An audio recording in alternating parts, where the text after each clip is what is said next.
जी, जय भीम नमो बुद्धाय सर। स्वागत है आपका इस छोटी सी कोशिश में। कैसे हैं आप? जी जी। तो प्रोफेसर की डायरी, ये नाम अपने आप में इतना जहनी है कि किसी व्यक्ति को ज्यादा मेहनत करने की जरूरत नहीं है। ये नाम अपने आप में एक गांव, बहुत दूर दराज के गांव में रहने वाला व्यक्ति भी इस नाम को याद रख सकता है। हाँ, कुछ किताबें होती हैं जिनके नाम याद नहीं रहते। और वैसी ही आपकी लिखावट भी है इस किताब में। जब मैं इसको पढ़ रहा था, कई कुछ लोग जैसे कांचन सर ने इस किताब के बारे में कहा कि यह एक शिक्षक के साथ उच्च शिक्षा की भी कहानी है। और विजय चौहान सर लिखते हैं कि कोई भी अगर ईमानदारी से लिखी जाए तो हर डायरी निजी कहानी के साथ साथ अपने वक्त का दस्तावेज भी होती है। तो ये किताब उस दस्तावेज की तरह है। जब आज से 50 साल बाद, 10 साल बाद कहीं जब जिक्र होगा कि जिस दौर में राजनीति के सर्वे सर्वा एक पिछड़ा, स्वघोषित पिछड़ा वर्ग से आने वाले व्यक्ति थे, उस दौर में एक पिछड़ा वर्ग से आने वाले व्यक्ति के साथ इस देश के उच्च शिक्षण संस्थानों में किस तरह का किस तरह की कार्रवाई उसके खिलाफ या उसके साथ की जा रही थी। तो मैं आपको तो पहले बहुत बहुत धन्यवाद देना चाहूंगा कि आपने वो कहानी जो शायद आप नहीं लिखते तो दफन हो जाती और कभी हम लोगों तक नहीं पहुंच पाती, उसको आपने लिखा और हम लोगों के बीच लेकर आए, जिससे कि जन जन तक उसकी बात, उस कहानी को पहुंचाया जा सके। और ये कहानी इसलिए भी जरूरी हो जाती है कि हम लोगों का एक्सेस नहीं है विश्वविद्यालयों में, कि उस विश्वविद्यालय में जहां पर कि मैं पढ़ रहा था अभी, तो आपके पास एक कॉल आता है, जो बूढ़ी अम्मा है वो कॉल करती हैं और वो कहती हैं, मैं एग्जैक्ट उनकी वर्ड्स ही मैं पढ़ के बताऊंगा, तो वहां से हम ये बात शुरू करेंगे, पीछे जाने की कोशिश करेंगे।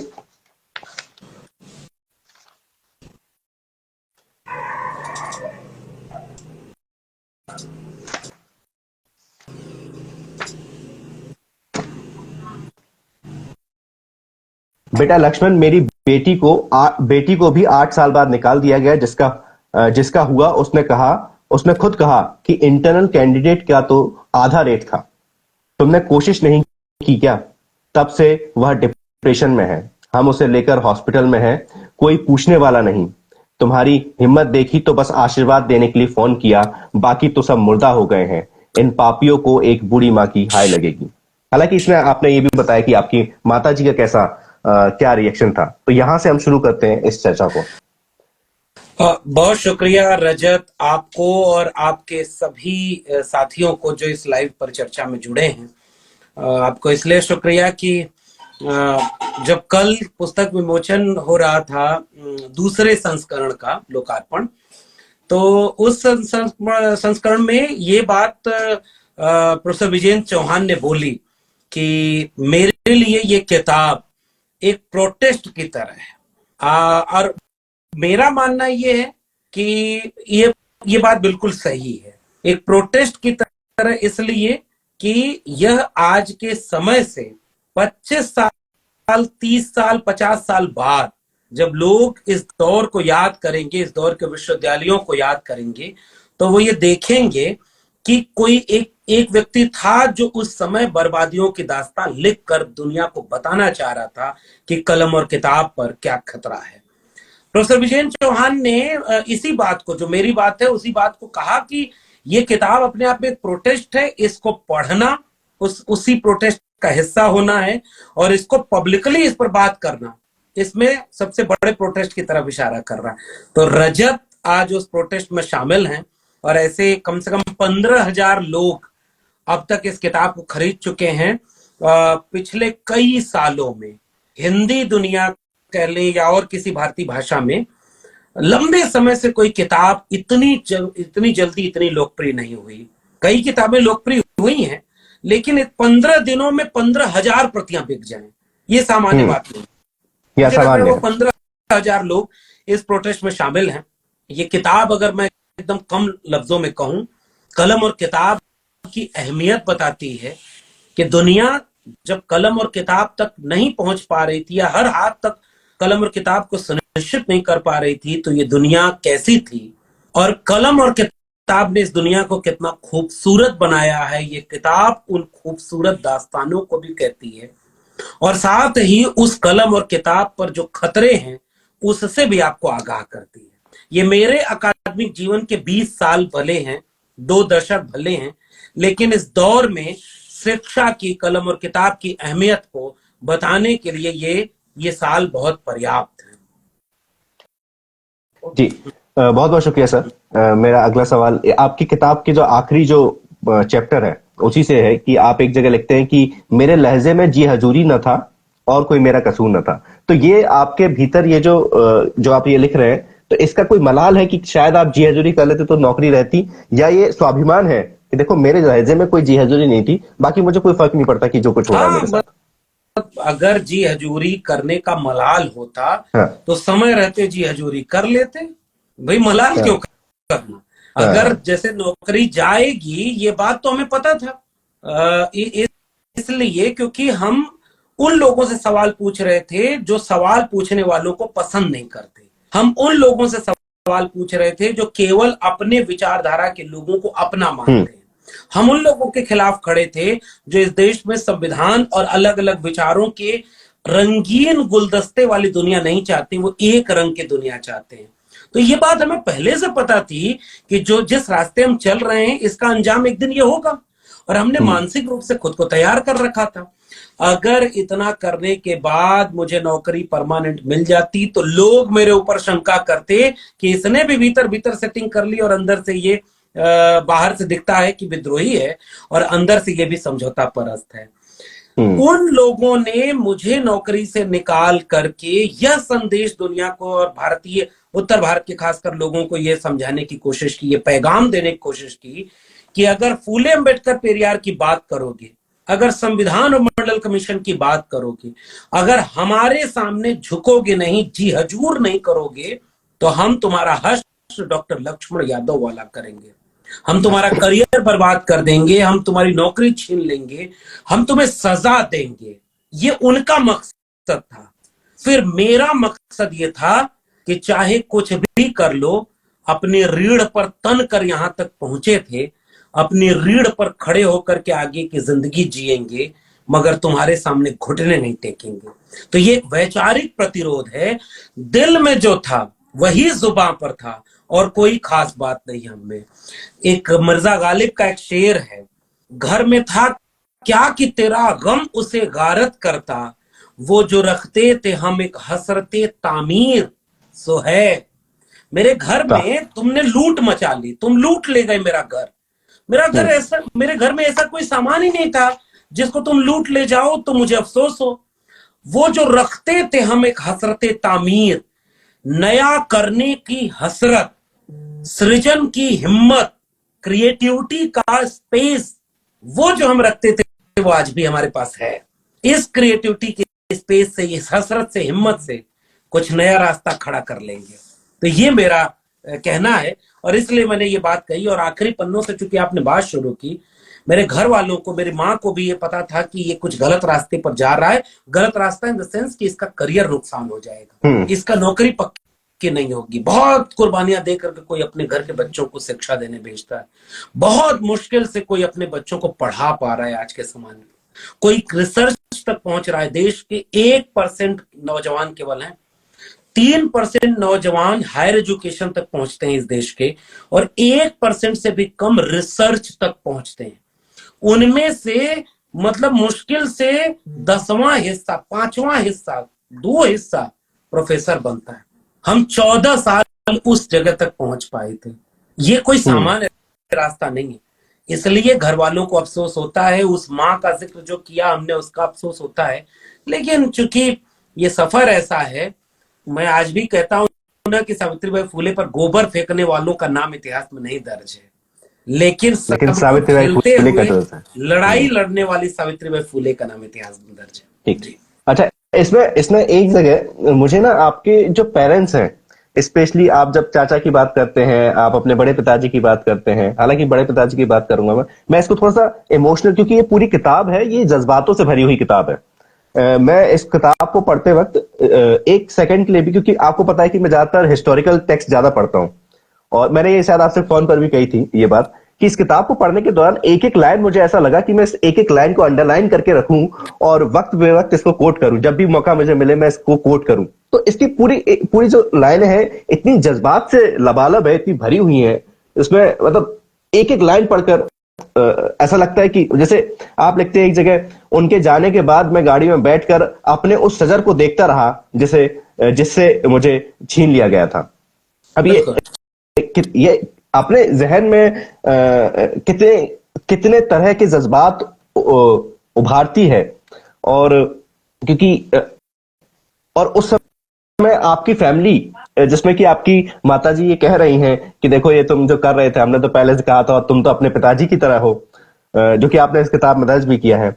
लेकिन आपके चाचा बोलते हैं जो लड़ाई तुम लड़ रहे हो उसके लिए कुर्बानी बहुत छोटी है, तुम सही हो, तुम्हारा संघर्ष सही है, इन जालिमों के जुल्म का अंत एक दिन जरूर होगा, परेशान बिल्कुल मत होना, हम है ना। ये हम है ना, ये जो है, और ये आपकी किताब में कई जगह मुझे ये चीज लगी कि आपका जो फैमिली बैकग्राउंड था वो भले ही पैसा नहीं था उनके पास, गरीब बैकग्राउंड था, लेकिन मजबूती के साथ आपके साथ खड़े थे, बेटा कुछ भी हो जाए कोई दिक्कत नहीं है। ये फैमिली बैकग्राउंड के बारे में जानना चाहूंगा। मैं वाकई इस बात के लिए फक्र करता हूं कि मेरे साथ ऐसे लोग जुड़े रहे। मेरी पत्नी को जब मैंने चुना या उसने जब मुझे चुना, तो हमारे एक प्रोफेसर हैं, रिटायर हो गए। हम अपने शादी का कार्ड जब उन्हें देने गए, रिटायर्ड प्रोफेसर प्रिंसिपल रहे DU के कॉलेज के, तो हम दोनों थे साथ में। उन्होंने असल में बहुत आत्मीय हैं, तो उन्होंने मेरी तारीफ कम की, मेरी पत्नी की तारीफ करते हुए कहे कि बेटी मैं तेरे साहस का दाद देता हूं कि तू सब कुछ जानते हुए इससे शादी कर रही है। अब इस बात को समझिए। इसलिए मैं जानता हूं कि पत्नी जिसकी ऐसी हो, साथी, मैं पत्नी नहीं कहना पसंद करता उसे कई बार, वो मेरी हमसफर, और वो हिम्मत हाँ। देती है। जब उससे मैंने एक दिन कहा कि यार मेरे कॉलेज का इंटरव्यू की डेट आ गई है, मुझे रखेंगे नहीं, निकाल देंगे, तो उसने सीधे छूटते ये बोला कि उन्हें क्या लगता है एक नौकरी छीन लेंगे तो कोई जी नहीं पाएगा, ऐसी की हाँ। तैसी इस नौकरी की। ये जो तेवर है वो उससे मिला। मेरी माँ, अच्छा। क्योंकि मेरे पिताजी के बहुत करीब रही, उसने भी बहुत संघर्ष करके चीजों को देखा है, तो डरती बहुत है, मैं भी डरता हूं, लेकिन उसने कभी ये नहीं कहा कि तुम ये मत करो। कभी कभी कहती थी कि अरे ऐसे मत करो, परमानेंट हो जाते, ये कर लेते, वो कर, जो हर माँ सोचती है। हम्म। लेकिन वो जो चीज की जो रोके अपने बच्चों को, वो चीज कभी नहीं थी। मेरे पिता हम्म। तो मुझे आजाद करके उड़ते देखना चाहते थे। मैं कहीं बच बहुत कैलकुलेटिव होता तो मुझसे नाराज हो जाते हैं, तो क्या जीवन जिएगा, ऐसे कौन जीवन जीता है, अरे भगत सिंह को पढ़, अम्बेडकर को पढ़। तो पिता तो अलग ही जीव थे। आज अगर वो होते तो मुझे शायद इस धरती पर जहां आज मैं हूं वहां देख करके सबसे ज्यादा कोई खुश होता तो मेरा पिताजी होते।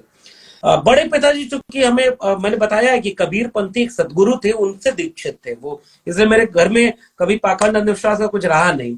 तो उनके मन में एक नियति का वो है कि जो कुदरत करेगी वो अच्छा है, जो कबीर पंथी लोग सोचते हैं, तो उससे वो हिम्मत मिलती रही। ये मेरे घर की पृष्ठभूमि रही।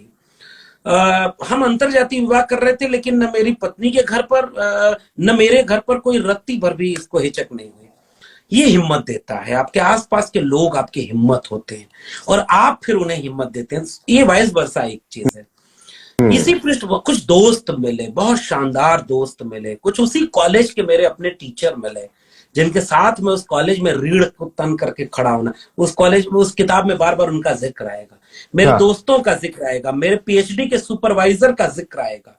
मेरे PhD के सुपरवाइजर मुझे नौकरी नहीं दिला सके, लेकिन इतना कुछ दिला सके कि मेरी रीढ़ आज भी कायम है। तो ये जो पूरा एक एक व्यक्ति असल में अपने आप से नहीं बनता है, वो अपनी परिस्थितियों के बीच से बनता है। उसे अच्छे लोग मिलते हैं तो वो उससे अब बस केवल ये है कि बर्तन अगर साफ है तो बारिश का पानी उसमें भरेगा, अगर बर्तन हमने साफ कर रखा है तो साफ पानी इस्तेमाल करने लायक होगा।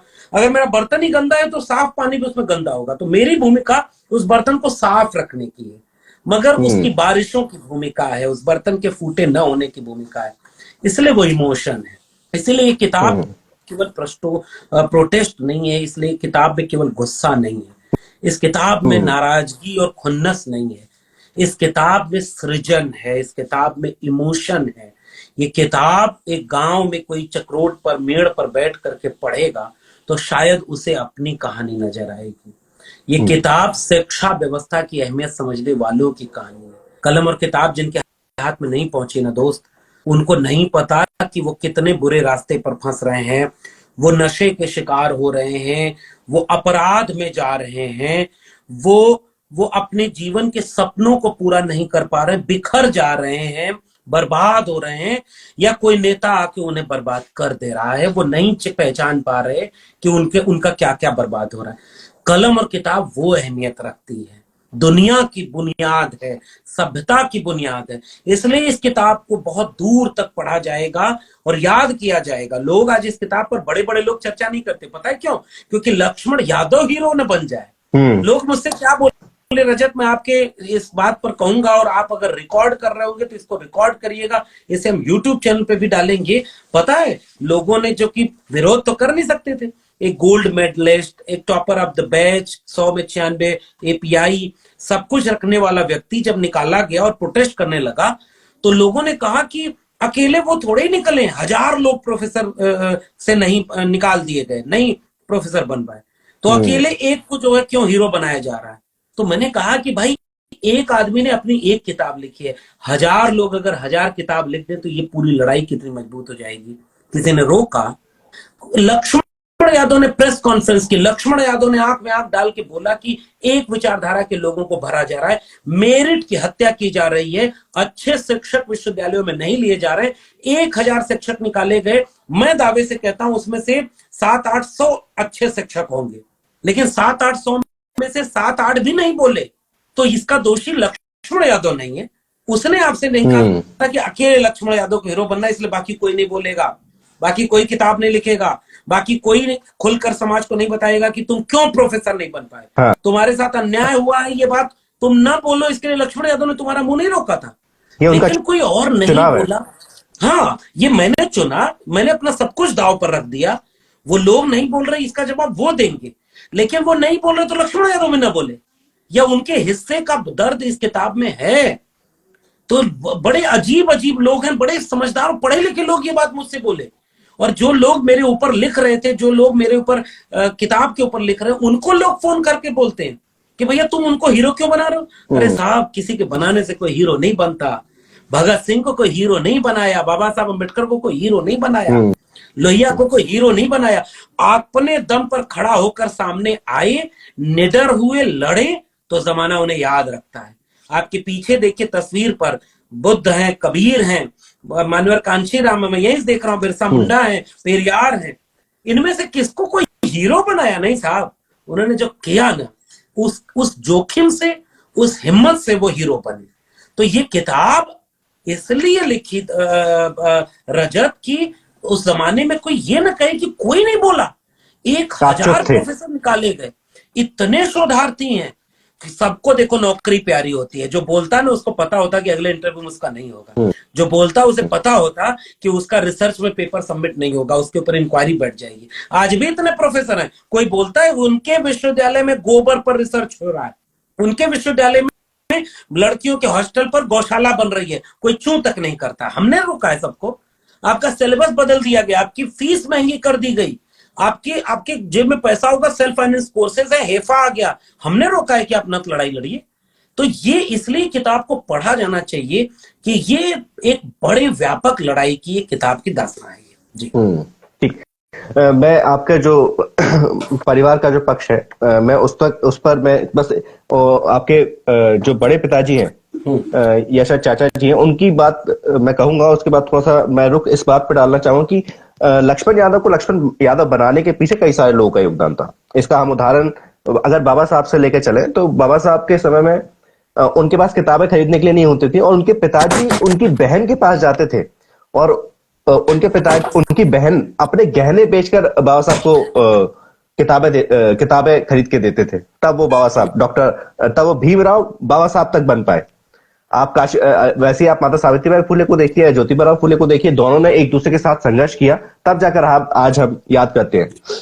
आप मायावती जी को देखिए, उनके साथ मान्यवर खड़े रहे, और उनका चुनाव की इतने बड़े सूबे का अगर हम मुख्यमंत्री बनाएंगे तो एक दलित महिला को बनाएंगे। तो ये कितना जरूरी होता है कि आपके आसपास के जो लोग हैं वो आपका समर्थन करें।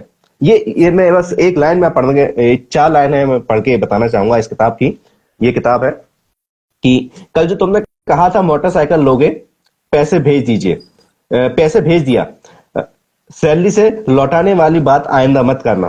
क्या क्या और कितना कितना लौटा सकोगे, इस बात बस एक बात याद रखना, पैसे कमाने से पहले पैसा खर्च करना आना चाहिए, देखकर अच्छी सी 2 पहिया ले लेना और बहुत धीरे धीरे चलाना।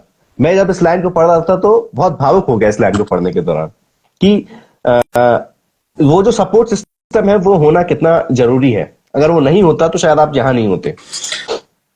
अब मैं कह रहा हूं कि दो तरह के सपोर्ट हैं। कई बार होता है ना, इतना इमोशनल है कि अपने इस तरह की चीजों पर बात करना कितना इमोशनल होता है वो तो मैं ही जानता हूं।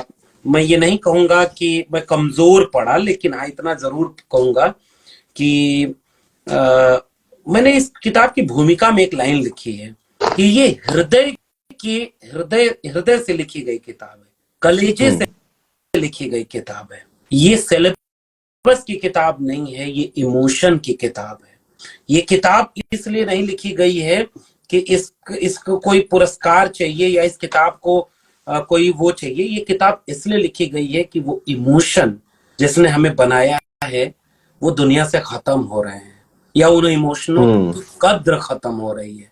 जाने कितने लोग अपने बच्चों को जगह जमीन गिरवी रखकर, गहने गिरवी रखकर, उधार मांगकर उस बच्चों को पढ़ाते हैं जो शिक्षा की अहमियत समझ पाते हैं। और सिस्टम ऐसा बना है, व्यवस्था ऐसी बनी है कि निर्मम तरीके से अभी पेपर आउट हो जाए तो ये बताइए कि उन बेरोजगारों का क्या दोष है। फीस महंगी हो गई, एडमिशन नहीं हुआ तो उस नौजवान का क्या दोष है। उसका पीएचडी में, मेरे पढ़ाए विद्यार्थियों का पीएचडी में एडमिशन नहीं हुआ और बच्चे आकर रोते हैं कि सर आपने सब कुछ पढ़ाया मगर ये नहीं पढ़ाया कि एडमिशन कैसे होना है। तो उस बच्चे का क्या दोष है। वो बच्चे एक चैप्टर में मुझसे सवाल पूछते हैं कि हम आगे के लिए हमें गाइड करिए। तो उसमें से एक बच्चा पूछता है कि मैंने पूछा कि क्या बनना चाहते हो, तो उसने कहा कि मैं प्रोफेसर बनना चाहता हूँ। मैं चुप हो गया कि मैं उसको कैसे बताऊं कि तुम जो बनना चाहते हो वो रास्ता कितना मुश्किल है। ये एक इमोशन, इसलिए वो इमोशन तब मजबूत बना जब दो तरह के सहारे मेरे साथ थे। एक मेरा परिवार, मेरे दोस्त, मेरे अपने लोग, और दूसरा मेरी विचारधारा के मेरे पुरखे। ये दो चीजें ही मैं आज जहां हूं, मैं इन दो की वजह से हूं। मेरा परिवार मेरी हिम्मत न बनता, मेरे दोस्त मेरी ताकत न बनते, और मेरा विचारधारा इतना शानदार न होती तो शायद हम यहाँ नहीं होते। इसलिए हम यहाँ पहुंचे हैं दोस्त। अच्छा, इसमें एक व्यक्ति है जो कि आपको मैसेज करते हैं और बोलते हैं आई एम सॉरी। वो उस व्यक्ति के बारे में, क्योंकि मैं जानना चाहूंगा, बिना नाम लिए आप बताइए कि वो व्यक्ति का योगदान क्या रहा, क्योंकि मुझे लगता है वो काफी क्लोज रहे होंगे तभी वो आपसे माफी मांग रहे हैं। मैं कह रहा हूं कि उस 14 साल में मेरे कॉलेज ने मुझे बनाया है। आप इस किताब को पढ़ते हुए महसूस करेंगे कि इलाहाबाद विश्वविद्यालय के लिए मैंने लिखा है कि हम अपने गांव से अपने सपनों के, अपने ख्वाबों के, अपने ख्वाबों को लाकर इलाहाबाद विश्वविद्यालय की मीनारों पर, ताकों पर रख दिया। इलाहाबाद विश्वविद्यालय ने उसमें पंख लगाकर उड़ने के काबिल बनाया और वो पंख लेकर हम दिल्ली यूनिवर्सिटी आ गए। और मेरे जाकिर हुसैन कॉलेज ने उन पंखों में ताकत भरी कि हम ऊंची उड़ान कर सकते हैं। ऊंची उड़ान तो शाही है, परवाज है काम तेरा, अभी तेरे आगे आसमां और भी है। तो ये जो इकबाल लिखते हैं ना, शाही है परवाज है काम तेरा, वो जो शाही पक्षी होता है जो आसमान में सबसे ऊंचा उड़ता है, वो ऊंची उड़ान के काबिल बनाने वाले जो थोड़े से लोग हमें मिले, उनमें से एक वो शख्स थे जिन्होंने हमें गढ़ा है। कहीं गलती हुई तो उसे डांट कर, समझा कर, उसे सहेजा है, संभाला है। और वो चाहते थे कि इस व्यवस्था में हम रहें, इसलिए उन्होंने कबूल किया कि हमारी व्यवस्था ने, उच्च शिक्षा व्यवस्था ने लक्ष्मण यादव जैसे शिक्षकों को खो दिया है, इसलिए वो माफी मांग रहे थे। वो उनके में जमीर खुददारी थी इसलिए वो माफी मांग रहे थे, वरना इसी विश्वविद्यालय में वो लोग थे जिन्होंने मिठाइयां बांटी कि हाँ जि, मिशन जिन्होंने पास, यहाँ तक कहा कि जिस जिस थाली थाली में में खाते हैं उसी में छेद कर। जिस थाली में ये खाते हैं आपने उसमें दर्ज छेद किया। नहीं करते। वो प्रोफेसर है, सोचिए। उन हाँ। नामुरादों को ये तक नहीं पता कि अरे भाई उस थाली में छेद नहीं कर रहा था, लक्ष्मण यादव जैसे लोग उस थाली को और मजबूत कर रहे थे कि उसमें और लोग भी खा सकें। उस थाली को हम्म। तुमने अपने बाप की जागीर बना दी, अपने विचारधारा की जागीर बना दी, और तुम हम्म। चाहते थे कि वो थाली में केवल तुम्हारे जैसे लोग खाएं, और हम चाहते थे कि उस थाली में सबके हम्म। आगे एक एक थाली हो। तो वो लोग खुश हुए, वो लोग साजिश करके कामयाब हो गए। लेकिन मुझे लगता है साजिश करने वाले रीढ़ विहीन केचुआ लोग, मैं भक्ति आंदोलन संत आंदोलन का विद्यार्थी हूं, उसमें एक बात लिखी है कि संतन को कहां सीकरी सो काम। फतेहपुर सीकरी उस समय के जिले इलाही, जैसे आज के जिले इलाही का दरबार है उसकी शाखा में जाना, वैसे उस समय हम्म। के जिले इलाही का दरबार था फतेहपुर सीकरी। वहां चले जाते तो सब कुछ मिल जाता, क्या प्रोफेसर, क्या वाइस चांसलर, क्या किसी कमेटी का मेंबर, क्या तुम्हें अलग अलग पुरस्कार सम्मान, क्या नहीं मिल जाता। तो हमारे संत ने लिखा कि संतन को कहां सीकरी सो काम, आवत जात पनहिया टूटी बिसर गयो हरि नाम, हम्म। और जाको मुख देखत दुख उपजय, ताको कर पड़ी पर नाम। जिसका मुंह देख कर कि हमें दुख पैदा हो, कष्ट हो जाए कि एक जनता का शोषक है, हम्म। उसके दरबार में दरबारी करना हमें कबूल नहीं था। इसलिए हम्म। कबीर के वो पद हमने भूमिका में लिखा कि साधो देखो जग बोराना, सांच कहो तो मारन धावे, झूठे जगपतियाना। साधो ये हम्म। मुर्दों का गांव, उन मुर्दों के गांव में कबीर आज जिंदा है ना, कि सुखिया सब संसार है खावे और सोवे, और दुखिया दास कबीर है जागे अरु रोवे। तो जागने वालों का इतिहास में नाम दर्ज होता है। तो हम क्या। हम कोई महान काम नहीं कर रहे, हम केवल अपनी जिम्मेदारी निभा रहे हैं। और आप इस किताब को पढ़ेंगे और इस किताब को पढ़कर अपने बच्चों के भविष्य के लिए अगर सोचेंगे, तो आप भी कोई महान काम नहीं करेंगे, बस आप जिंदा होंगे, इसका सबूत आपको मिल जाएगा। जी। 2013 में आपके जीवन में एक फेज आता है जहां पर कि जिसमें आपने इसमें जिक्र किया है कि हम देखेंगे, लाजिम है हम भी देखेंगे, और फिर आगे लिखते हैं कि इस दृश्य को देखना आपके अपने अकादमिक जीवन में सबसे शानदार एहसासों में से एक है। इसके बारे में कुछ असल बताइए। में हम हमारी पीढ़ी के लोगों को रजत राजनीति से डर लगता है, और इसकी वजहें भी साफ हैं। जिस दौर में सबसे ज्यादा बलात्कारी, हत्या करने के आरोपी, तमाम तरह के लोग हम्म। सदन में बैठे हों, आपके गांव का प्रधान का चुनाव कौन लड़ता है?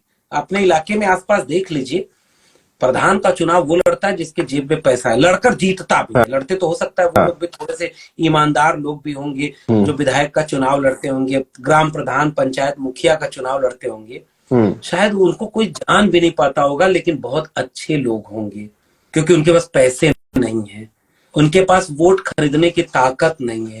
हम्म। इतना खराब राजनीति को बना दिया गया, और वही लोग आज के समय में कामयाब नेता हैं। इसके हम्म। चलते होता यह है कि अधिकांश जनता या तो इतनी कमजोर होती है कि वो राजनीति को बहुत खराब समझकर उससे दूर रहती है, कि उसमें उसमें जाना ही नहीं है।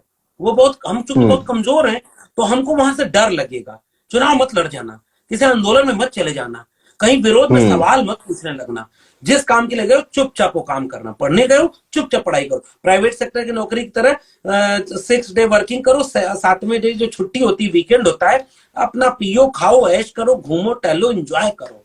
हम्म। 1 BHK 2 BHK, एक डॉगी, एक फैमिली, एक गाड़ी, एक AC, इसमें दुनिया में रहो, परचेजिंग पावर में इतना रहो, रील्स देखो, एंजॉय करो। कामयाबी का मतलब ये दिखाया गया। तो हम्म। वो तबका राजनीति से दूर है। इसलिए इसमें एक चैप्टर है, आई हेट पॉलिटिक्स। उसको चाहिए सब जो पॉलिटिक्स के संघर्ष के बाद मिलता है, लेकिन उस संघर्ष में भागीदार नहीं होगा। तो दो तरह के लोग हुए, एक वो जो इतने कमजोर हैं कि उस संघर्ष में भागीदार नहीं हो सकते, दूसरे वो हैं जिनको मतलब ही नहीं इस संघर्ष से। ये दोनों लोग अब इस देश के नौजवानों को, अपने बच्चों को ये समझाते हैं कि पॉलिटिक्स बहुत गंदी चीज है, इससे दूर रहो। और हम और आप जो बात कर रहे हैं, ये भी एक पॉलिटिक्स है। एक विद्यार्थी जब फीस बढ़ा दी जाती है इलाहाबाद यूनिवर्सिटी की 400%, तो उसके लिए लड़ता है, तो वह भी एक राजनीति है। एक विद्यार्थी जब अपने घर में लड़ता है कि मुझे फीस चाहिए, मुझे पढ़ना, एक लड़की जब अपने करियर के लड़ती है, तो वो भी एक राजनीति है। इन सब चीजों को तो हमारे देश से खत्म किया जा रहा है। तो हम भी वैसे ही थे जिसको ये कहा गया था कि चुपचाप कलम और किताब पर ध्यान रखना, आईएएस बनने को या तो आईएएस बन जाना या प्रोफेसर बन जाना, किसी चीज से तो कोई मतलब नहीं। तुम ही भगत सिंह के औलाद बने हो, भगत सिंह पैदा हो पड़ोसी करने। इससे उबरने में, इससे खत्म करने में, अपने अपने भीतर के इस डर को, इस ट्रेनिंग को खत्म करने में इन्हीं विश्वविद्यालयों ने, हमारे दोस्तों ने बड़ी भूमिका निभाई। और धीरे धीरे भीतर का वो डर टूटा। तब हम इस बात को समझे कि जब सब कुछ राजनीति से ही तय होता है तो क्यों नहीं राजनीति के शिकार होने से अच्छा है राजनीति में भाग लीजिए। तो जो हम बोल रहे हैं ना, ये बोलना भी एक राजनीति, केवल चुनाव लड़ना राजनीति नहीं होती। ये हम बोल रहे हैं, हम जिंदा हैं, हम सवाल कर रहे हैं, यह भी राजनीति है। और हमने तब इस राजनीति को चुना। वही वो दौर था रजत, जब हम उस चीज को डी लर्न कर रहे थे, अपॉलिटिकल होने को, और लर्न कर रहे थे पॉलिटिक्स को, जिससे हम बनते हैं। इसलिए हम उसे बनाने के लिए इस पॉलिटिक्स में पार्टिसिपेट कर रहे थे। जब कोई भी माँ बाप या कोई भी व्यक्ति ये कहता है कि पॉलिटिक्स बहुत खराब चीज है और आपको पॉलिटिक्स में नहीं जाना है, तब वो खुद अपने बच्चों के साथ पॉलिटिक्स कर रहा होता है। बिल्कुल ठीक बात है। जेंडर डिस्कोर्स का एक स्लोगन है, nothing is personal, everything is political, everything is political. Exactly. तो हम जब बैठे हैं, जब हम ये बात कर रहे हैं, जब हम सोच रहे हैं, तो ये हर चीज पॉलिटिकल, कुछ भी पर्सनल नहीं है, पर्सनल इज पॉलिटिकल। हम जो बात कर रहे हैं ये भी पॉलिटिक्स है जी। एग्जैक्टली।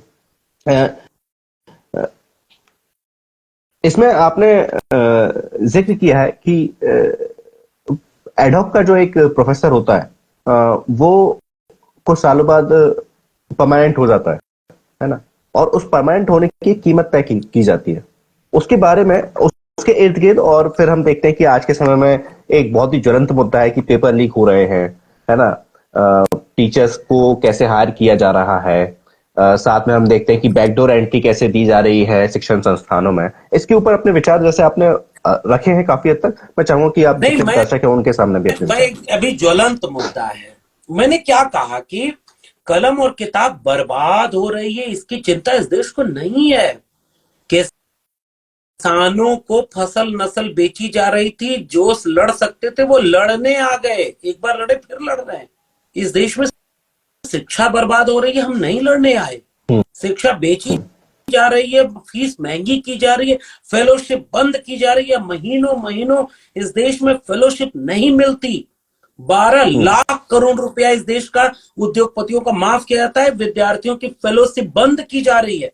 आप यूपी बिहार में जाकर देखिए, एससी एसटी ओबीसी बच्चों को फेलोशिप नहीं मिलती, बंद कर दिया फेलोशिप। पीएचडी की सीटें घटा दी, फीस कई गुना महंगी कर दी। हम कब बोले?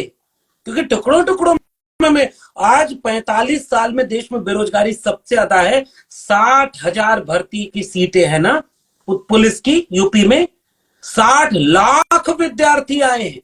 और ये सरकारें पेपर तक ढंग से नहीं करा पाती, पेपर लीक करा रही हैं, जानबूझ के कराती। इनकी सेटिंग होती है इन कॉलेजेस में, लाखों रुपए लेते हैं विद्यार्थियों को, सब पता होता है। 5 लाख, 10 लाख, 15 लाख, 20 लाख, सबका रेट फिक्स है। और जिसके जाति देख लेते हैं और पैसा देख लेते हैं, सबका पेपर सेट। किस स्कूल में लीक होगा, कौन लीक करेगा, कौन साल भर बैठेगा। उत्तर प्रदेश में लखनऊ, इलाहाबाद, बनारस घूम आइए, बच्चा भी बता देगा क्या क्या सेटिंग हो रही है। और आप नौजवानों का करियर चौपट कर रहे हैं।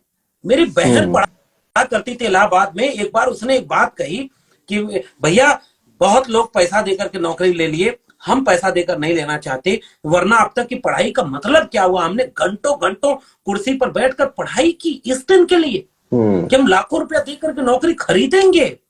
आज क्या उत्तर प्रदेश बिहार में लोगों को नहीं पता कि नौकरियां बेची जा रही हैं और पेपर लीक आप कर रहे हैं। उस बच्चे से पूछिए जिसको नौकरी नहीं मिली, वो अपने घर फोन करके नहीं बता पाएंगे कि हमें इसलिए नौकरी नहीं मिली क्योंकि सिस्टम करप्ट है, वो पेपर लीक करा दे रहा है, हमारे भविष्य के साथ खिलवाड़ कर रहा है। किसको सजा मिलेगी पेपर लीक की पता है? 2-3 कर्मचारियों को, किसी स्कूल के छोटे कर्मचारी को, किसी दो चार आदमी को विलेन बनाकर पेपर करा दिया जाएगा। पेपर लीक हो गया, इसमें जिसके पास पेपर है वो देखिएगा सिलेक्शन ले लेगा, और जो विद्यार्थी मेहनत किया होगा, मैं इलाहाबाद रहा हूं, मैं जानता हूं कि इलाहाबाद में, और इस किताब में आप पढ़ेंगे तो वो दर्द दिखेगा दोस्त। 10 बाई 10 का कमरा भी मैं बड़ा कह रहा हूं। हम एक बार इलाहाबाद में बेरोजगारी के खिलाफ आंदोलन करने गए थे, और हम गांव गांव इलाहाबाद के मोहल्ले में घूम रहे थे। छोटा बघाड़ा, चांदपुर सलूरी में ऐसे ऐसे कमरे हैं ना, टॉयलेट बाथरूम भी उससे ज्यादा साफ होते होंगे। उसमें एक विद्यार्थी भारत का भविष्य इसलिए पढ़ रहा होता है कि अगर मैं इतना मेहनत कर लूं कि पेपर क्वालिफाई कर जाऊं, तो इस अपने बच्चों को अपने अच्छी पढ़ाई दे दूंगा, माँ बाप का इलाज करा दूंगा, कच्चे घर को पक्का बना लूंगा, अपना भविष्य बना लूंगा। हमने देखे हैं लोग दाल चावल चोखा खा करके, हमने बिताया है वो जीवन, दूसरे को क्या कहें। और साहब, गाजर मूली से ज्यादा उनकी औकात नहीं बची है।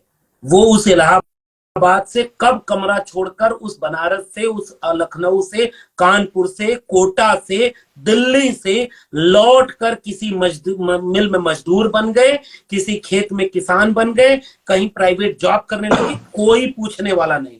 ये किताब उनका दर्द भी कहती है। और उनके घर वाले ताना मारते हैं कि तुम्हारे में कोई कमी रही होगी इसलिए तुम नौकरी नहीं पाए।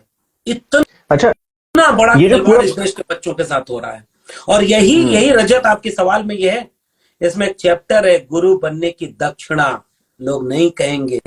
25 लाख से लेकर 50 लाख, अब ज्यादा नहीं बोलूंगा, लेकिन जो कर रहे हैं उन सबको पता है।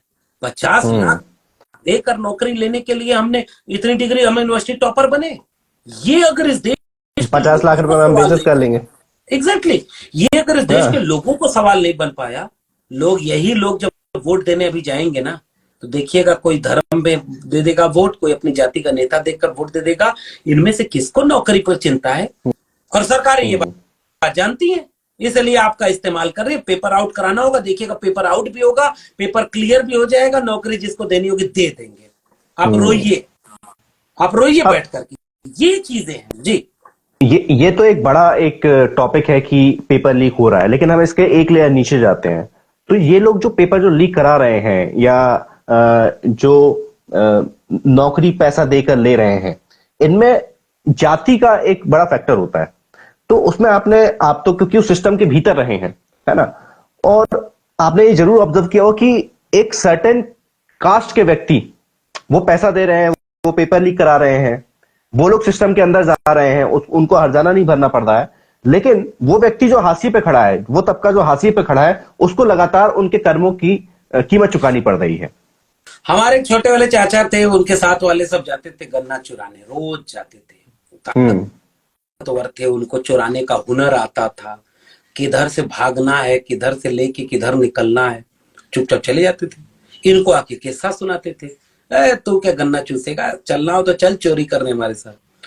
बेचारे एक दिन साहस करके गए, और उस दिन न उनको भागने का पता था, न छिपने का पता था, पकड़ाए और वही बल भर मराए।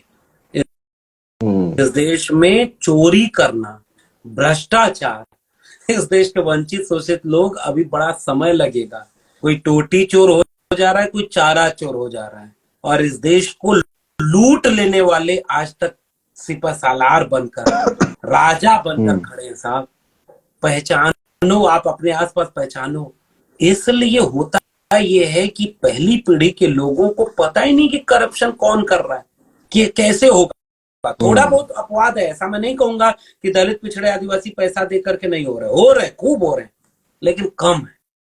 पकड़ा उनकी संख्या बहुत कम है, उनकी संख्या बहुत कम है। नाम मात्र अपवाद है, एक्सेप्शन, वो अपवाद है, एक्सेप्शनल केस है। और कई बार तो वो पकड़ा जा रहे हैं, बेचारे जेल चले जा रहे हैं। और जो सब लोग, क्योंकि वो उनकी बिना गलती के जब उनको जेल में डाल दिया जा रहा है, तो अगर वो गलती करेंगे तो उनके साथ क्या होगा? चाचा वाली सजा हुई, गन्ना चूस न पाए, जिस दिन गए पहला गन्ना चुराए पकड़ाए। भाई, यही हो रहा है इस देश के लोगों को। और टैलेंट का कोई कदर नहीं। ये विश्वविद्यालय मंडल विरोधी आंदोलनों के गढ़ थे, और कहते थे कि बिना मेरिट के अगर विद्यार्थी आएंगे, प्रोफेसर आएंगे, तो ये विश्वविद्यालय बर्बाद हो जाएंगे, मेरिट का हत्या हो जाएगी। 25 लाख 50 लाख दे करके कौन सी मेरिट की अन्य? मेरा एपीआई 100 में 96, और मुझे निकाल दिया दिया, topper of the batch, 8 article publish, 2 किताबें हो गई, और जिसको लिया 52 नंबर एपीआई। विद्यार्थी शिकायत करते हैं, भैया इनको पढ़ाने नहीं आता। किसकी मेरिट की बात करते थे ये ऐसे लोग। बस अफसोस रजत ये है कि हमारे समाज के लोग इस चीज को नहीं समझ रहे। हमारे समाज के लोग आज भी सोचते हैं कि जो ताकतवर लोग हैं वही सच बोलते हैं, हमारे लोग तो बुरे बोलते हैं। लक्ष्मण यादव नेता बनना है इसलिए ये सब बोल रहा है। अरे मत बोलो, देखो मुझे नेता बनना होगा, बनना अगर नेता बनना भी है तो कौन सा हम चोरी कर रहे हैं? ना हम बोल रहे हैं हमें तो नेता बनना। हमारे लोग यही समझते हैं, हाँ। अकेला हीरो कैसे बन रहा है, अरे ये अकेला थोड़े इसकी टांग खींचो। हाँ, इसकी टांग खींचो, और हम अपने लोगों से लड़ नहीं सकते पब्लिकली। मान लीजिए रजत मौर्य गलत करेंगे तो मैं लक्ष्मण यादव बोलूंगा, तो हम आपके खिलाफ बोले, आप हमारे खिलाफ बोले, तो दोनों तो एक ही भाई हो गए, भाई भाई के खिलाफ लड़ रहा। और तीसरा, एक दो बिल्लियां लड़ रही थी रोटी के लिए, तो बंदर बीच में आया। बंदर ने कहा रुको, मैं न्याय करूंगा। तराजू लेकर आया था बंदर, मैं देश नहीं बिकने दूंगा, और एक पे रोटी रखा, इधर ज्यादा हुई तो इधर से खा लिया, इधर। दोनों बिल्ली चुपचाप देख रही थी। आखिरी में दोनों तरफ की बिल्ली खा गया, दोनों को भूखा रखा और कहा कि देखो मेरा न्याय, जितनी भूखी तुम हो उतनी भूखी वो है। हमारे लोग इसी में खुश है, बंदर रोटी खा जाए कोई दिक्कत नहीं। हमारे वाले में से बीच से कोई आगे कैसे बढ़ गया? कोई लक्ष्मण यादव किताब कैसे लिख दिया? कोई लक्ष्मण यादव विरोध में बोल कैसे ले रहा है? अरे भाई आप भी बोलो। आज के देश में लाखों लक्ष्मण यादव और उनसे बेहतर लोगों की जरूरत है, लाखों रजत की जरूरत है, लाखों हमारे तमाम दोस्त हैं जो मेहनत कर रहे हैं, काम कर रहे हैं, उनकी जरूरत है। और हम थोड़े से लोग हैं। जीतने का ये हुनर भी आजमाना चाहिए। जंग अगर भाई से हो तो हार जाना चाहिए। आपस में नहीं लड़ना है भाई, हमें उधर करना है इसलिए। लेकिन लोग, हमारे लोग समझते ही नहीं, तो ये बात है। अभी वो इंटेलेक्चुअल पैदा नहीं हुआ अपने बहुसंख्यक समाज में कि आपका जो वैचारिक दुश्मन है उसको पहचाना कैसे जाए। ये इसमें अभी बहुत टाइम लगेगा। हाँ, टाइम लगेगा। हमें उम्मीद है कि लोग धीरे धीरे समझेंगे। मैं ऐसा नहीं कहूंगा कि मेरा समाज बिल्कुल नहीं समझ रहा है, लेकिन अभी जिस मात्रा में समझना चाहिए उस मात्रा में उनकी संख्या बहुत कम है ना सर, बहुत कम है। और वो जो समझदारी है वो भी एक लेवल तक की जाती है, आखिरी तक जाते जाते निर्णायक क्षणों पर वो जो है गड़बड़ हो जाता है। एक्जैक्टली। अच्छा, इस किताब को आपने बताया कि ये कुछ नोट्स आपने लिखे थे, और उस नोट के बाद ये एक किताब जो है अपने मूर्त पूर्ण उसमें स्वरूप में आती है। तो कभी आपने सोचा था कि कभी आगे जाके आप किताब लिखोगे? नहीं, मेरे मन में था नहीं। मतलब इस किताब की भूमिका या इस किताब के बारे में जो भी मैं कहूँ, मेरे मन में ये था रजत कि मैं साहित्य का विद्यार्थी था। मुझे पता है कि लिखना बहुत जरूरी होता है। डॉक्टर अंबेडकर अगर इतनी किताबें न लिख गए होते, बुद्ध के उपदेश त्रिपिटक न होते, कबीर की बातें हमारे बीच में न होती, रविदास न होते, तो जालिम लोग उन्हें कब का मिटा गए होते। भगत सिंह की किताबें, गुलामगिरी, ये काम जो हमारे बीच में थे, इसकी वजह से हमारे लोग नहीं लिख पाते, हमारे लोग नहीं पढ़ पाते। हमने ये सोचा कि लिखना पढ़ना, अगर सोचिए ना कितना कुर्बान करके हमारे हाथ में कलम और किताब पहुंची। अगर हम लिखना, पढ़ना और बोलना, ये 3 काम अगर हम जैसे लोग नहीं करेंगे, तो हमारे समय का, हमारी उम्र का व्यक्ति कोई खेत में काम कर रहा है, कोई मिल में मजदूरी कर रहा है, कोई रेहड़ी पटरी पर काम कर रहा है, कोई बिजनेस व्यापार में लगा हुआ है, उसके हाथ में तो कलम किताब नहीं पहुंची। और उससे हमें ये शिकायत कर रहे हैं कि वो समझता नहीं। अरे जो समझना था जैसे, वो कितना समझा। इसलिए मुझे उम्मीद है कि ये बात कहनी जरूरी होती है, ये बात लिखनी जरूरी होती है। मन के कोने में था कि इसे लिखेंगे जरूर, क्योंकि ये हमारे बनने की कहानी थी। ये हमारे शजर, हमारा एक घोंसला, एक चिड़िया जब घोंसला बनाती है ना, तो एक एक तिनके से उसे बेपनाह मोहब्बत होती है। और जब उस घोंसले को आग लगाई जाती है, छीना जाता है, तो दर्द भी उतना ही होता है। तो वो जो बनने और बिगड़ने की कहानी है, वो मेरे दिल में थी। फिर जब ये मौका आया तो मुझे लगा कि इस बात को कहना बहुत जरूरी है। कहा तो अपने लिए है, लेकिन जब लोग, और मैं चाहता हूं कि जिस दिन इस किताब की 1 लाख प्रतियां बिकेंगे ना, तब मैं समझूंगा कि मेरा लिखना सार्थक है। केवल इसलिए नहीं कि मेरी लिखी हुई किताब ज्यादा बिक जाए, केवल इसलिए कि 1 लाख लोग अगर इस किताब को पढ़ेंगे तो ये बात 10 लाख लोगों तक जाएगी। और शायद कलम और किताब बचाने की जो मेरी कोशिश है, वो बचाने की चेतना जाएगी, उस चेतना के लिए मैं गुजारिश कर रहा हूं कि जहां जहां आप जा सकते हैं, 200 रुपए में मिलेगी। बात 200 रुपए की नहीं है, बात यह है कि किसी किसी के हाथ में ये किताब होगी तो वो कहेगा कि एक प्रोफेसर अपनी डायरी में क्या लिख कर चला गया। वो प्रोफेसर जिसकी नौकरी छीन ली, उसकी क्लासरूम छीना गया, उसकी प्रोफेसर की नौकरी छीन ली, वो जनता का प्रोफेसर बन गया। इसकी भूमिका मैंने लिखा है। मैं इसलिए इसका नाम प्रोटेस्ट के तहत मैंने इस किताब का नाम जनता का प्रोफेसर होने के नाते, और मैं कोई प्रोफेसर होने का दावा नहीं कर रहा हूं रजत, मैं अभी भी एक विद्यार्थी हूं और विद्यार्थी बना रहना चाहूंगा। मैं जीवन के आखिरी लम्हे तक सीखना चाहता हूं, क्योंकि मैं प्रोफेसर होने के पहले एक विद्यार्थी हूं और मैं जानता हूं कि विद्यार्थी की कोई उम्र नहीं होती। लेकिन ये प्रोटेस्ट है कि मेरे लोग ये जाने कि तुम्हारा प्रोफेसर तुमसे बहुत कुछ कहना चाह रहा था, तुम नहीं सुन पाए, तुम नहीं पढ़ पाए। इसलिए जिस दिन इसकी 1 लाख प्रतियां बिकेंगी, मुझे चाहने वाले लोग लाखों में हैं, 1 लाख नहीं होगी, अगर होगी तब मुझे लगेगा कि मेरा समाज कलम और किताब को लेकर चिंतित है, जागरूक है, तब मुझे खुशी होगी कि आने वाला कल बहुत सुनहरा होगा। जी सर, एक तो सवाल हम लेंगे, उसके बाद थोड़ा सा मैं और दूसरे दृष्टिकोण से बात करना चाहूंगा। लेकिन जैसे अभी आपने बताया कि 1 लाख लोग अगर इसको खरीदेंगे तो आपको लगेगा, और ये बात मैं आपकी इस बात से सहमत भी हूं। लेकिन हम देखते हैं ओम प्रकाश वाल्मीकि जी को भी बहुत सारे लोगों ने पढ़ा है ना, और साहित्य में उनका नाम है, और उनकी जो जीवनी है झूठन, वो कई भागों में और कई भाषाओं में छपी, कई सारे लोगों ने पढ़ा। लेकिन मैं जिस नजर से देखता हूं समाज को, उस नजर से मुझे ऐसा लगता है कि उस जीवनी का, उस कहानी का जितना असर होना चाहिए था उतना हुआ नहीं। नहीं, मैं रजत इससे सहमत नहीं हूं। मतलब आधी आपकी बात आधी सच्चाई है, वही एक गिलास आधा भरा आधा खाली। आप ये कह रहे हैं कि आधा खाली, मैं कहूंगा नहीं, आधा भरा भी है। अब ये आधा है कि चौथाई है, ये अलग डिबेट हो सकती है। जो स्थिति हमारे समाज की अभी है, इससे तो ये कई बार लगता है देख करके कि 10% ही भरा है, अभी 90% खाली है। वरना ये बुरा हाल तो नहीं होता, लोग अपना दुश्मन पहचान पाए। सोचिए ना, गाय के बछड़े को छोड़ दीजिए, गोबर रहेगा और हलवा रहेगा, गाय का बछड़ा गोबर नहीं खाएगा। गौमूत्र वहीं गिरता है, गाय का बछड़ा गौमूत्र नहीं पीता, गाय का दूध पीता है। हमारे समाज में अभी तक यही पहचान नहीं हो पाई। पत्थर में प्राण सब कुछ है। तो ये ये जो चिंता है ना, ये पूरे समाज की चिंता है। तो अभी मनुष्य होने की बुनियादी जगह तक हमारा पूरा समाज ही नहीं पहुंच पाया, नंबर 1 बात। इसलिए हमारा बहुजन समाज भी अभी वहां तक नहीं पहुंच पाया जहां उसे पहुंचना चाहिए। एक तो ये पहलू हो गया।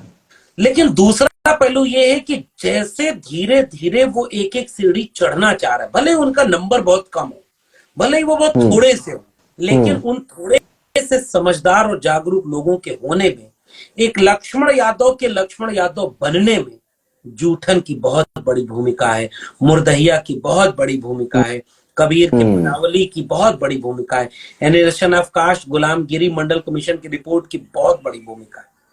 अगर ये न होती तो शायद हम यहाँ नहीं होते। हमने जूठन पढ़ते हुए रोते हुए उन पन्नों को गीला किया है। जब हम जूठन पढ़ते थे, जब हम मुर्दहिया पढ़ रहे थे, दऊ दऊ घाम करा सुगवा सलाम करा तोहरे बचौवन के जड़वत हो, हमने आंसू अपने आप बहते उन किताब के पन्नों पर महसूस किए हैं। हमने देखा कि प्रोफेसर तुलसीराम ये तो मेरा कहना ये है रजत की आपकी चिंता जायज है कि इसका असर उतना नहीं पड़ा जितना इस समाज को पड़ जाना चाहिए था। लेकिन थोड़ा भी जहां से उम्मीद है ना रजत, वो इसी रास्ते है। वो अगर ये समाज बदलेगा तो इन्हीं किताबों के रास्ते, इन्हीं कलमों के रास्ते, इन्हीं आइकॉन के रास्ते बदलेगा। रास्ता यही से है। भले अभी इसे राजमार्ग हो जाना चाहिए था, लेकिन अभी ये चक्रोट बचा हुआ है। जी क्योंकि अच्छा, मैं एक सवाल पूछना चाहता था, आपकी कांचा से बात हुई थी आपकी? हाँ, मतलब उन्होंने तो लिख के भेजा। मैं जानना चाहूंगा कि उनका रिस्पांस क्या था? पहला रिस्पांस ये था, तुमने पहले क्यों नहीं बताया कि तुम किताब लिख रहे हो, मैं विधिवत इसके बारे में तुम्हें टिप्पणी देता। लेकिन जाओ, बुलंदी के साथ रहो। We are Shudras, we are fighter of this nation. एकदम मतलब वो जो उत्साह था, एक दिन उन्होंने लगाया, मैंने उनको रॉ भेजा, रात तक उनकी टिप्पणी आ गई और उन्होंने कहा कि अभी तो जल्दी में भेज रहा हूँ, विधिवत लिखूंगा। इसलिए कांचा, और वो लोग हैं जिनसे हम पढ़ करके यहाँ तक पहुंचे हैं। हमने हमारा हमारे पिताजी ने हमें जो किताबें गिफ्ट की उनमें से एक किताब थी why I am not a Hindu. अब आप सोचिए कांचेलिया का मतलब ये है मेरे लिए। तो ये क्योंकि चीज कांचा सर से मैं तकरीबन 6-7 बार मेरी बात हुई है उनसे, और मैं जब भी बात हुई है मेरी, या मैं उनके लिटरेचर को जब पढ़ता हूं, तो वो एक कसक है उनके भीतर कि ओबीसी जो समाज है वो बहुत ज्यादा किताबें प्रोड्यूस नहीं कर रहा, या बहुत उसमें वो बहुत जोर देते हैं कि समाज को बाहर निकल के आना चाहिए, इनका खुद का लिटरेचर प्रोड्यूस करना चाहिए, क्यों नहीं हो रहा है ये, वो कसक मैं मुझे तो हमेशा दिखाई दी।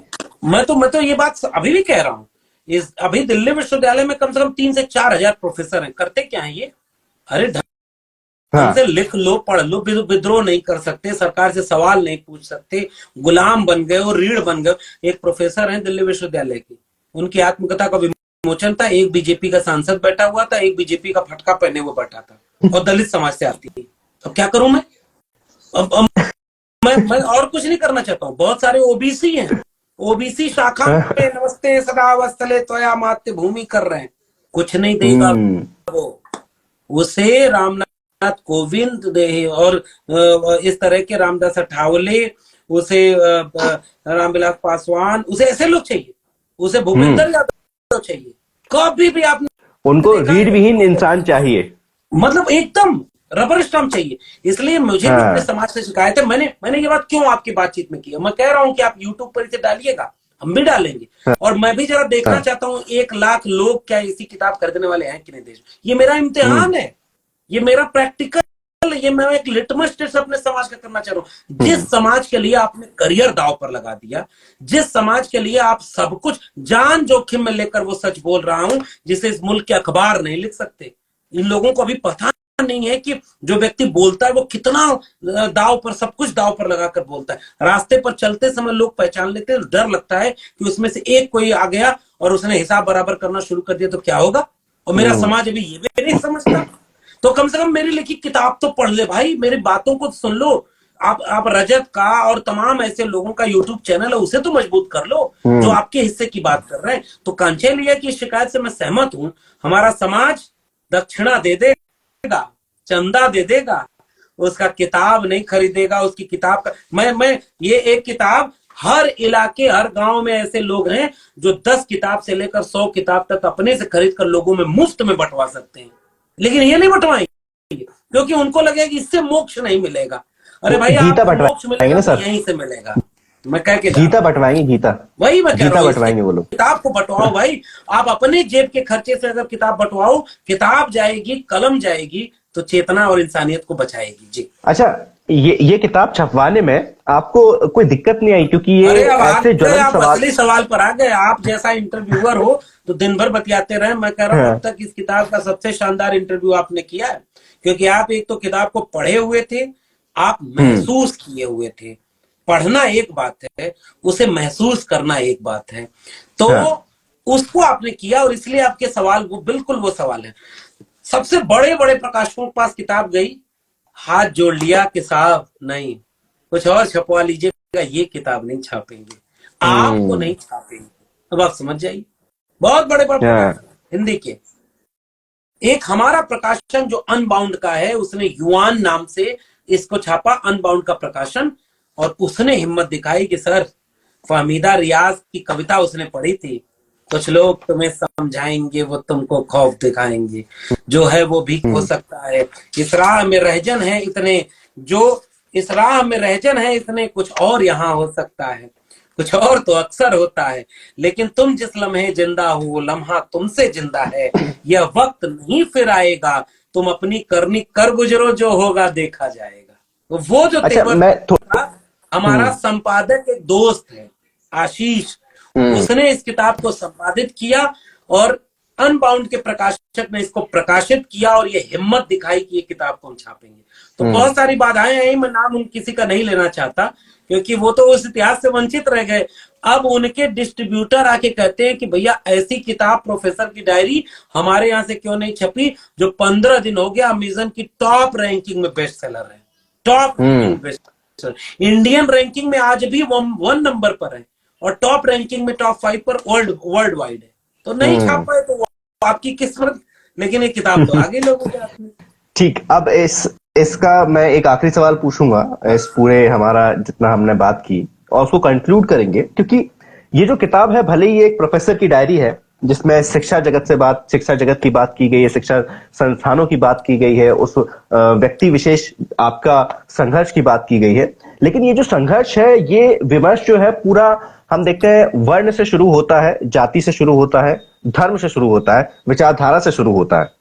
और क्योंकि ये आपको जो निकाला जाना है वो सिर्फ इसलिए नहीं निकाला गया कि आप एक प्रोफेसर हैं, आपको इसलिए निकाला गया क्योंकि आप एक विचारधारा विशेष के खिलाफ बात कर रहे हैं और एक विचारधारा विशेष के समर्थन में बात कर रहे हैं, और उस विचारधारा विशेष के विरोध में हमारे कई सारे लोगों ने काम किया है।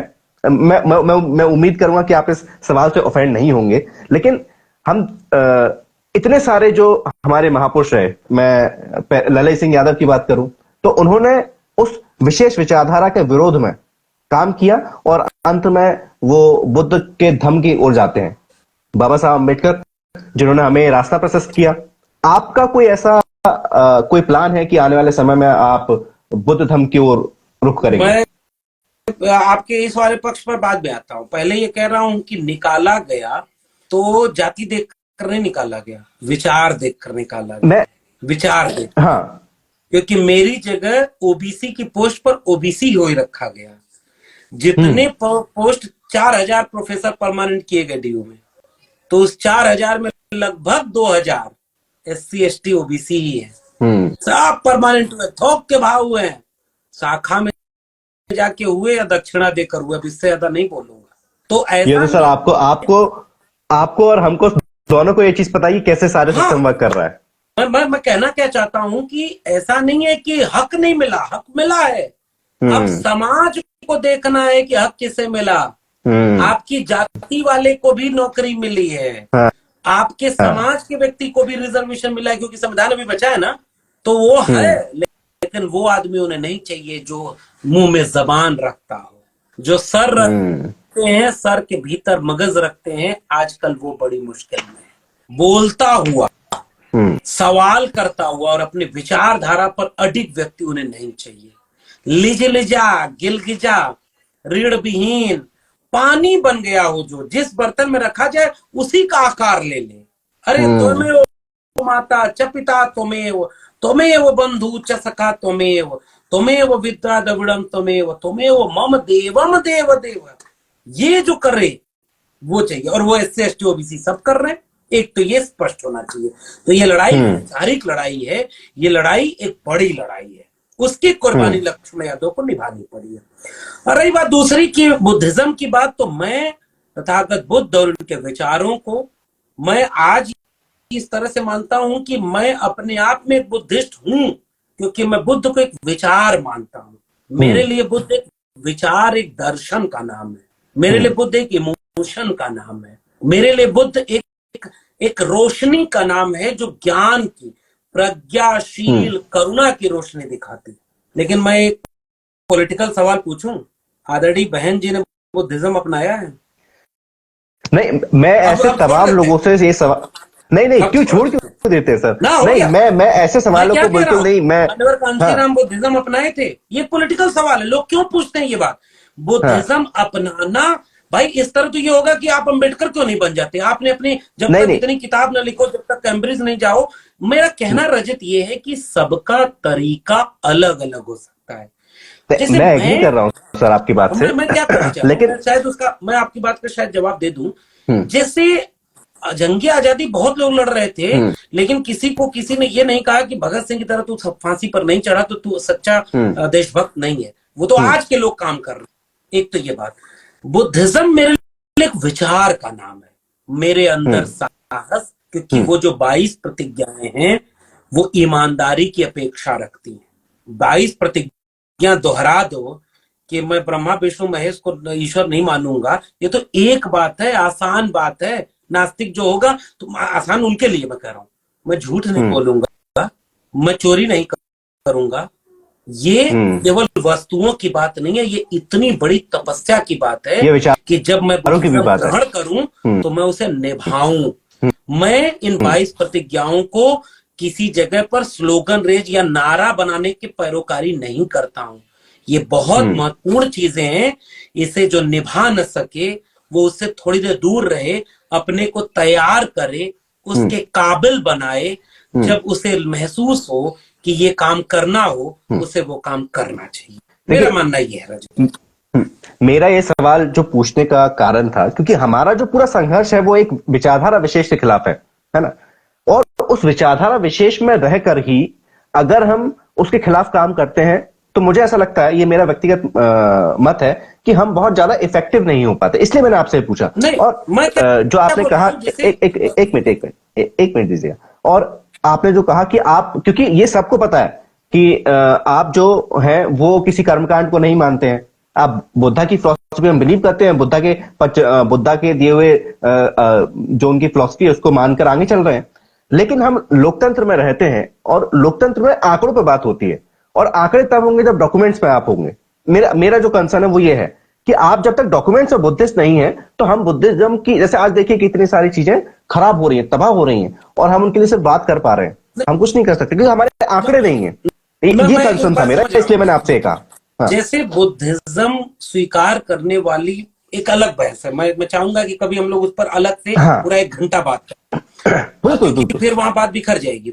फिलहाल मेरा हाँ, कहना ये है, एक पक्ष में केवल इसका रख रहा हूं हाँ, कि जिनका हम नाम लेते हैं, जैसे ज्योतिबा फूले, सावित्रीबाई फूले, कबीर, रैदास, पलटू, दादू, भीखा, बुल्ले शाह, बाबा फरीद, इन सारे नामों में मान्यवर कांशी राम तक, खुद मान्यवर कांशी राम तक, ये लोग बुद्ध धर्म नहीं स्वीकार किए थे, लेकिन किसी की भी, मतलब किसी की भी स्थिति या किसी की लड़ाई संघर्ष किसी से कमतर नहीं है। सब अपनी जगह शानदार है।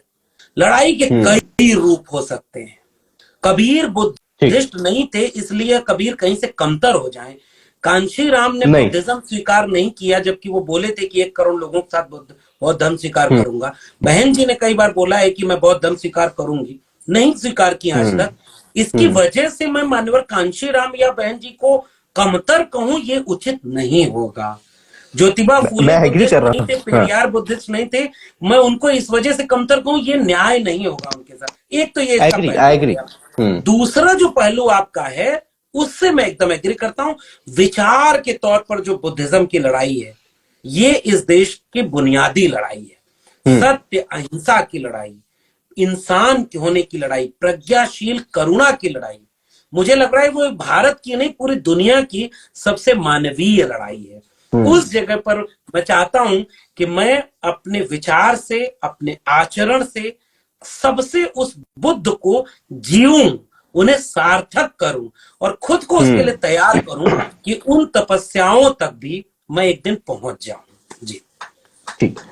बहुत बहुत शुक्रिया लक्ष्मण यादव सर, आपने इतना समय दिया, इतनी शानदार हमारी चर्चा रही। मेरी बस एक दरखास्त है आपसे कि आपकी किताब के पहले पेज पर ही एक एक छोटी सी कविता है, आप इसको कविता कहेंगे या क्या कहेंगे, फहमिदा रियाज की। मैं चाहूंगा कि हाँ, इसको आप पढ़ें, आप, और फिर हम इस पूरी चर्चा को खत्म करेंगे। मैं फिर से कहना चाहता हूं, और आप सामने बैठे हैं केवल इसलिए नहीं कहना चाहता, मैं ईमानदारी से ये बात कहता हूं कि अब तक इस किताब पर सबसे अच्छी चर्चा आपके साथ हुई, क्योंकि आपने इस किताब को पढ़ा और महसूस किया है।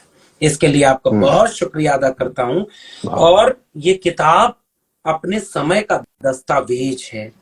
अमेजन पर भी उपलब्ध है, अनबाउंड पर भी है, और अब आप जितने भी लोग अगर इसको खरीदना चाहेंगे तो मेरे मैसेज पे या जाएं, मेरे प्रोफाइल पर जाएं, वहां लिंक मिल जाएगा अमेजन का, और जहां किताब कुछ दिन में उनके डिस्ट्रीब्यूटर तक पहुंचेगी जो किताब का सेलर है। मैं चाहता हूं, और मैं लिटमस टेस्ट करना चाहता हूं कि क्या इसको 1 लाख लोग प्रोटेस्ट की तरह लेते हैं। ये मेरे लिए एक चैलेंज है। मैं चाहता हूं कि मेरा समाज कहाँ खड़ा है, मैं बस इसको देखूं, समझूं, और इसलिए ये किताब आपके हाथ में है, बहुत जोखिम के साथ लिखी गई है।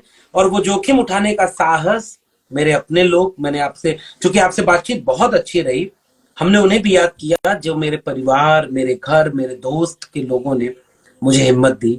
वो ना होते तो मैं यहां ना होता। और दूसरी हिम्मत मेरी विचारधारा के मेरे पुरखों ने दी, मेरे वैचारिक पुरखों ने दी। तो उन्होंने हिम्मत दी कि डरना नहीं है, आंख में आंख डाल करके सच बोलना है। और वो सच बोलने के लिए ये कविता मुझे इतनी पसंद आई।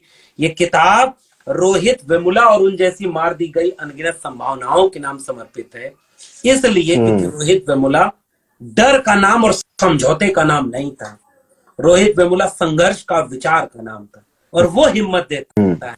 फहमीदा रियाज की एक कविता है, आपने कहा इसलिए मैं आपके सामने रखता हूं कि कुछ लोग तुम्हें समझाएंगे, वो तुमको खौफ दिलाएंगे, जो है वो भी खो सकता है, इस राह में रहजन है इतने, कुछ और यहां हो सकता है।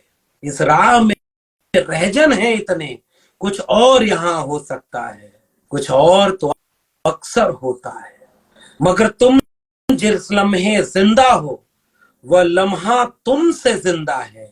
यह वक्त नहीं फिर आएगा, तुम अपनी करनी कर गुजरो, जो होगा देखा जाएगा। शिक्षा वो शेरनी का दूध है, उसे जो पिएगा वो दहाड़ेगा। हारेगा। बहुत बहुत शुक्रिया, बहुत बहुत शुक्रिया लक्ष्मण यादव सर आपका। आप आए, आपने इतने शानदार तरीके से अपनी बात रखी। और जितने भी लोग इसे देख रहे हैं, अगर आप किताब को खरीदना चाहते हैं, अमेजोन पे आप जाके खरीद सकते हैं। अमेजोन की लिंक आपको सर के बायो में मिल जाएगी, मैं अपने बायो में भी डाल दूंगा, तो आप वहां से भी जाके परचेज कर सकते हैं। सभी का बहुत बहुत शुक्रिया, जितने भी लोगों ने इस चर्चा को सुना, सभी को जय भीम नमो बुद्धाय। जय भीम नमो बुद्धाय। Thank you very much sir. Thank you Rajat, thank you.